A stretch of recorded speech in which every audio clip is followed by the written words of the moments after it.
Naisip mo na ba kung sino yung mga misteryosong figura sa Aklat ng Pahayag? Yung palaging nakapalibot sa trono ng Diyos? Pinag-uusapan natin siyempre yung 24 na matatanda, ang 24 elders. Oo, Parang mga supporting character sila, pero sa bawat malaking eksena sa langit, nandun sila. Sumasamba, nagpapatira pa. Sino ba talaga sila? iyan ang malaking tanong. At para sa ating paghimay ngayon, may mga material tayo na naglalahat ng iba't ibang teorya tungkol sa kanila. Ang misyon natin ay suriin tong mga pananaw na to. Yung mga ebidensya sa likod ng bawat isa. Tama, para bigyan ka ng mas malinaw na larawan kung sino sila at bakit mahalaga ang papel nila sa buong kwento ng kalangitan. Okay, para mailagay ka sa eksena, pakinggan natin to. CP mula sa Pahayag 5:13-14. Sinasabi rito na ang lahat ng nilalang sa langit at lupa ay umaawit ng papuri sa Diyos at sa Kordero. Tapos, Simple lang, pero may bigat. Sinasabi rito na ang 24 na matatanda ay mga anghel. Mga anghel na may mataas na katungkulan. oo.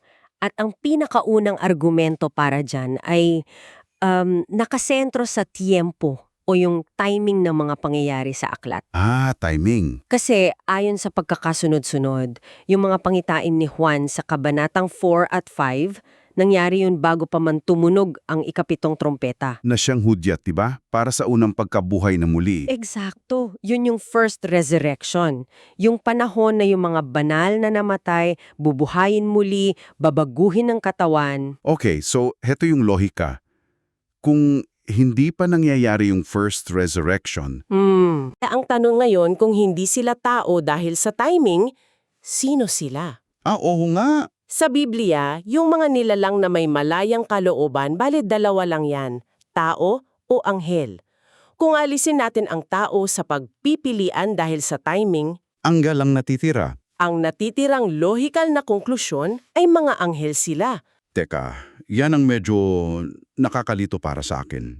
Kasi kung may ranggo palang elder o matanda para sa anghel, bakit parang sa pahayag lang natin to naririnig? Magandang tanong yan. Hindi ba't sa buong Biblia, lalo na sa bagong tipan, kapag sinabing elder, laging tao yan eh. Leader ng simbahan, pinuno ng komunidad. At yan mismo ang pangunahing kontra-argumento ng kabilang panig na tatalakayin natin mamaya. Pero para sa mga naniniwala sa teoryang ito, ang sagot nila ay hindi natin dapat ikahon yung salipang matanda sa gamit nito sa simbahan sa lupa. Okay? Ang matanda rito, kumbaga, ay pwedeng isang posisyon sa korte ng hari sa langit. Hindi tiyak kung ito ay isang partikular na uri ng anghel tulad ng kerubin o serapin. O isang posisyon. O isang posisyon o ranggo tulad ng arkanghel. Ang mahalaga ang pagkakaroon ng isang konseho ng mga tagapayo sa paligid ng trono. Umaangkop yon sa image ng isang makalangit na kaharian. Gets ko yung konsepto ng isang heavenly council. At dito siguro nagiging mas interesante kasi inilalarawan sila sa mga sinuri natin na may hawak na mga instrumento at gintong mangkok. Paano to kumukonekta sa pagiging anghel nila? Dito pumapasok yung crucial detail. Ang mga instrumento tulad ng alpa, para yan sa pagsamba. Okay. At ayon sa ilang pag-aaral, tulad ng nasa material natin, maging ang kerubin na si Lucifer, si Hel-Hel, ay nilikha na may kasamang mga instrumento sa katawan niya para sa pagsamba. So yung pagtugtog sa harap ng trono, gawain talaga yan ng matataas na anghel. Oo. At tungkol naman sa mga gintong mangkok, puno yan ng insenso na sinasabing panalangin ng mga banal. Parang gawain ng pari yan, di ba? Sa unang tingin, oo. Pero kung titignan natin ang ibang bahagi ng pahayag, sa Kabanata 15, yung mga gintong mangkok na naglalaman naman ng poot ng Diyos, ipinagkakatiwala rin sa mga anghel. Oo nga no? Kaya yung pagiging tagapaghawak ng mga sagradong sisidlan, panalangin man yan o poot, consistent yan sa tungkulin ng isang anghel sa aklat na ito. Okay, malinaw yung connection sa simbolo.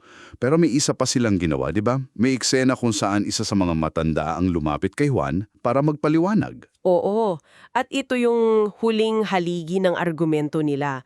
Sa pahayag 7, nalilito si Juan kung sino yung napakaraming taong nakasuot ng puti. Tapos isang matanda yung lumapit. Isang matanda yung lumapit sa kanya at nagpaliwanag.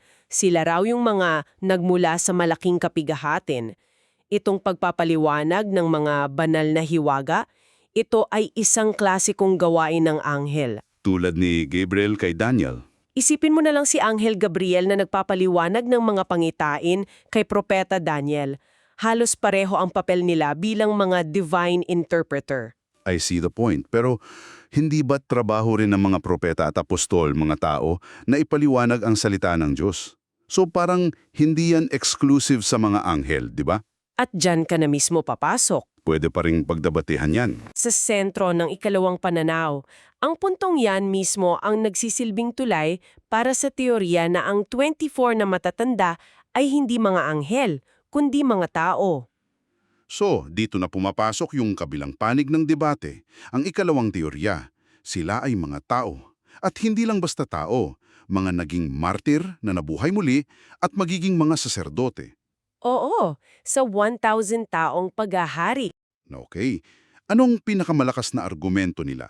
Nagsisimula yan sa salitang binitawan mo kanina, elder. Sa Griego, presbyteros. Presbyteros. Sa konteksto ng buong bagong tipan, ang presbyteros ay isang posisyon na, eksklusibo para sa mga tao. Sila ang mga leader ng simbahan. Walang kahit isang pagkakataon sa Biblia na isang anghel ang tinawag na presbyteros. So para sa kanila, case closed na dapat. Oo, ang titulo pa lang, patunay ng tao sila. Okay, gets ko yung bigat ng argumento sa titulo. Pero babalik tayo sa unang problema. Paano sila nandun kung hindi pa nangyayari ang resurrection? Hindi ba't sinisira nito ang timeline? Ito na nga yung bahaging medyo, mind-bending. Sige nga. Ang paliwanag ng teoryang ito ay kailangan nating baguhin ang pagtingin natin kung kailan nangyayari ang pangitiin ni Juan. Paanang baguhin? Hindi raw ito isang live stream ng mga kaganapan sa kasalukuyan. Sa halip, si Juan ay binigyan ng isang pangitiin na nagdadala sa kanya sa hinaharap. Ah, Ang tinitignan niya ay isang eksena mula sa hinaharap, partikular sa 1,000 taong paghahari. so parang pinanood siya ng trailer ng isang pelikula, nakita niya yung ending, yung mga bayaning nagtagumpay na, para maintindihan niya ang kwento. Perpektong analohiya yan. Para bang si Juan ay isang time traveler sa kanyang pangitain. Nakatayo siya sa hinaharap at tinitignan ang mga kaganapan. So yung mga matatandang nakikita niya, Sila yung mga martyr na nalagpasan na ang lahat ng pagsubok at nabuhay ng muli sa hinaharap na yon. Naresolba nito ang problema sa timing. wait a minute, so you're telling me na yung buong debate pwedeng magdepende sa kung among salitang Griego ang ginamit para sa korona? Mukhang gano'n na nga. Parang detective story. Sige, break that down for us. Anong pinagkaiba ng Stephanos sa ibang korona? Ito na marahil ang pinakamalakas na ebidensya para sa panig na ito. Sa Griego kasi may dalawang pangunahing salita para sa korona. Ang una ay diadem. Yan yung panghari. Oo, yan ang korona ng hari, simbolo ng kapangyarihan. Pero hindi diadem ang suot nila. Ang suot nila ay Stephanos. Stephanos. Ang Stephanos ay isang korona na parang laurel wreath. Yung ipinapatong sa ulo ng mga atleta na nanalo sa palarong olimpiko. Gantimpala. Isang gantimpala para sa mga nagtagumpay, para sa mga nanalo, matapos dumaan sa matinding paghihirap, pagsubok at sakripisyo. Wow. At dito lumalabas yung talong, sino ba ang dumaranas ng pagsubok para magkamit ng gantimpala? Mga anghel ba? Hindi.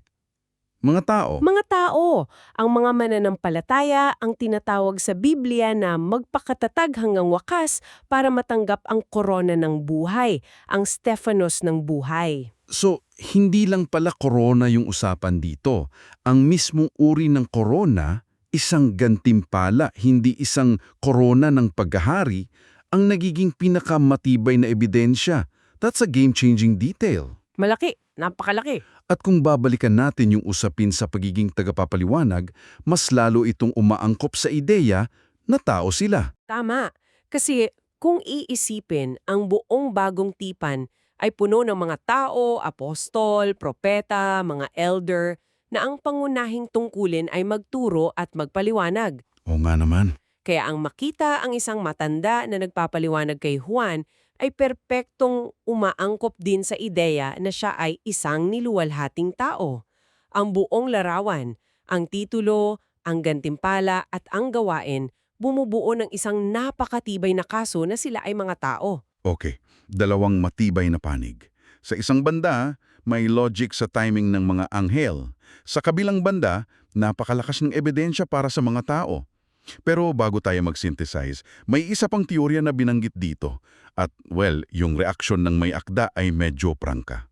Yung pangatlo. May isang teorya raw na nagsasabing ang 24 na matatanda ay mga taong nilikha bago pa man si Adan. At ang sabi mismo sa pinag-aaralan natin, sa orihinal na wika, Oiga kaobsoso ijujuchangan mushihanda. Na ang salin ay? This claim is so absurd, it will be ignored. So, diretsahan talaga, walang paligoy-ligoy para sa may akda tapos ang usapan.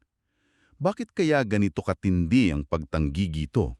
May malalim kasi na theological na dahilan kung bakit ito tinanggihan ng ganun-ganun na lang. Ano yon? Una, ang layunin daw ng paglikha kay Adan ay para ilantad ang kasinungalingan ni Satanas na walang nilalang na susunod sa Diyos ng tapat kung walang kapalit. Okay, Nilikha si Adan para patunayan na mali si Satanas. Kung gayon, walang dahilan sa kwento ng Biblia para magkaroon ng tao bago pa man magkasala ang mga anghel. Walang narrative purpose. makes sense. At ang ikalawang dahilan, na mas critical pa, ay nakasentro kay Jesus. Ayon sa teolohiya na inilahad, nilikha si Adan para maging ninuno ni Jesus sa kanyang pagiging tao. Si Jesus ang huling Adan at ang supling ng babae. Yung ipinangako sa Genesis. Oo. Ang buong plano ng kaligtasan ay nakasalalay sa pagiging tunay na inapo niya ni Adan. Kung mayroon ng mga tao bago pa si Adan, masisira ang buong lohika ng planong ito. So hindi lang siya maling interpretasyon. Hindi lang, sumisira ito sa pundasyon mismo ng Ebanghelyo para sa may akda ng material na ito. Okay, so malinaw kung bakit ito itinuturing na absurd at isinantabi. So, balikan natin yung dalawang malaking teorya. Sa isang banda, may matibay na kaso para sa mga anghel dahil sa literal na pagkakasunod-sunod ng mga pangyayari. At sa kanilang mga gawain, di ba? Oo. At sa kabilang banda, meron tayong mas matibay pa yatang kaso para sa mga nagtagumpay na tao, mga martir, na pinatitibay ng kanilang titulo at lalo na ng kanilang koronang Stepanos. Yung korona ng mga nagwagi.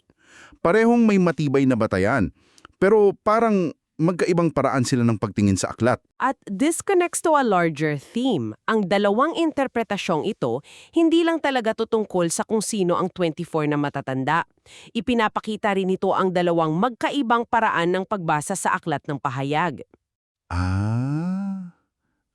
Okay. Yung unang pananaw na sila ay anghel, mas nakatuon yan sa isang linyar o sunod-sunod na pagbasa. Kung ano yung lasa Kabanata 4, nangyari bago ang Kabanata 6. Straightforward ang timeline. ABC. Tama. Samantala, yung ikalamang pananaw na sila ay mga tao, tumitingin yan sa aklat bilang isang pangitiin kung saan ang mga panuntunan ng panahon, nakaraan, kasalukuyan, hinaharap ay hindi na gaanong mahigpit. Mas flexible. Oo, isang pananaw kung saan maaaring ipakita kay Juan ang isang eksena mula sa malayong hinaharap para bigyan siya ng pag-asa. Hindi lang ito tungkol sa anong teorya ang tama, kundi sa kung paano natin binibigyang kahulugan ang isang napakasimbolikong aklat. So, ang tanong ay hindi lang sino sila, kundi paano natin binabasa ang kwentong ito. Yun mismo. At dito kita iiwanan ng isang panghuling kaisipan para pagnilayan. Yung ideya na ginamit natin kanina na si Juan ay parang pinanood ng trailer ng pelikula, isang sulyap sa matagumpay na hinaharap, ay isang napakalalim na konsepto. Ito ay nag-aanyaya ng isang tanong para sa ating lahat.